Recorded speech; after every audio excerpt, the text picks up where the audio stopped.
Hi, I'm Katie Anderson, gifted teacher, gifted endorsement teacher, curriculum writer, and mom. And I make these videos to help great parents become great teachers and help great teachers feel even more empowered every day in their classroom.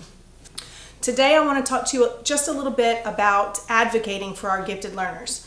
Now, let's just be honest. There are a lot of people out there who don't think we need to advocate for our gifted learners. They think those gifted kiddos are fine on their own. They don't need any help and they don't need anything special. We need to be putting all of our resources into our students who are not meeting the mark and not performing up to the standards. Well, I'm going to tell you that my passion is advocating for the needs of our gifted learners too. They deserve it, they need it, and at least in states like Florida where I live, it's state mandated, it's regulated and mandated that we provide those needs. So how do we go about speaking up for them?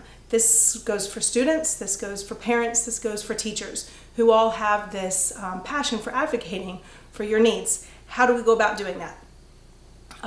So that's what this video is going to be about. I've got some keys and some pointers. If any of these videos are helpful to you, I would appreciate it if you would like and sub my channel.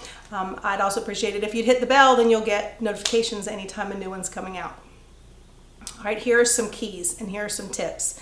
The first one is to make sure that you yourself, whether you're the student, the parent, or the teacher, are knowledgeable about what it means to be gifted, what your personal views are on giftedness, creativity, critical thinking, what those needs are. Start doing some research, keep up with the research. NAGC, National Association of Gifted Children, is a great resource to start. There are a lot of links and resources in the Hoagie's gifted page, so I recommend just staying abreast of some of those, maybe joining NAGC and getting their regular newsletters and just staying knowledgeable. That's the first one.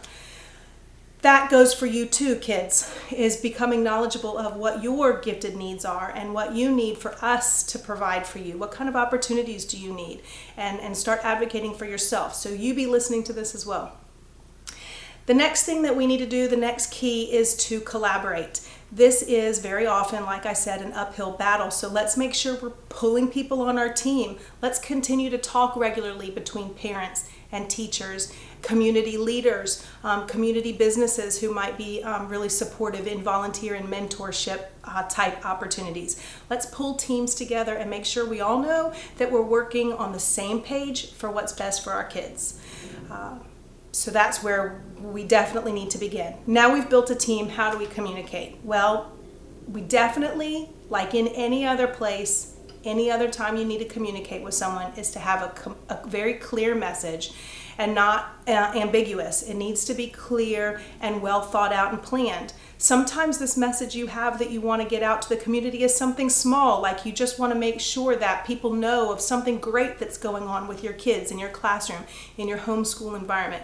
And you want everybody to know, hey, look at this awesome thing that's going on, an event or a project or a community service. And it's just getting the word out on a small level. Sometimes your message is going to be huge, and it might be advocating for new program options in your school district. It might be advocating for more gifted endorsement teachers or a better gifted endorsement plan for teachers in your community. It might be advocating for more resources as far as teachers or dollars that will go into gifted funding and help these kids and these classrooms and these teachers out. So get a message, make sure it's positive, and make it clear, and then get the message out. So how do you get that message out? Well, it might be through press releases, it might be through social media, it might be directly contacting the gifted leaders in your community or legislators in your state. But have that place you want the message to go and a good, clear, positive, unambiguous statement. What else? Like I said, we need to be encouraging our students to advocate for themselves. If they're at home, then yeah, you guys continue that open dialogue and communication. But if you're sending them off to school from a very early age, talk to them about what their needs are, what their goals and objectives should be, what their strengths are, and have them know that it's okay to very politely and respectfully advocate for themselves, to get to school and make sure that they're getting what they deserve and they're asking for it. Instead of just shying away and becoming that teacher helper that so often happens to our gifted learners. If your state has a legal path for your gifted students and they write educational plans or individualized educational plans with specific goals and objectives like we do here in Florida, then another way to advocate for their gifted needs is to make sure that those plans are being written with fidelity and individualized and personalized for your kid or for you if you're the student.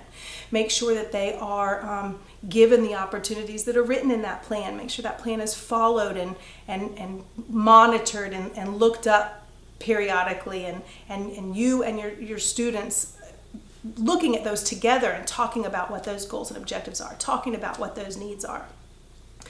Like I said, make sure that you're putting out, communicating and advocating through social media and press releases, PR. Get that good PR out of all those awesome things these gifted kids are doing every day.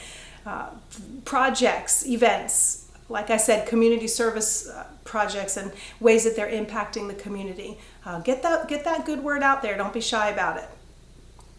And the last suggestion for communicating and advocating would be to make sure that your schools are having professional development opportunities. It might not be for a teacher who wants to go through the whole endorsement process to become a gifted teacher himself or herself, but if they have never been exposed to gifted education or what this really entails, then they deserve to have some professional development, little mini faculty meeting kind of sessions where those of you who are wanting to advocate for the needs of the gifted can share the myths and misconceptions of your gifted learners, can share what some of their unique needs are, what to look for to help identify our gifted learners, how we should be teaching them, what we should and should definitely not be doing in the classroom with our gifted learners, so that they can go out when they have them in their gen ed classrooms and appreciate them more, accept them more, and know better how to provide those unique needs that those individual students do deserve.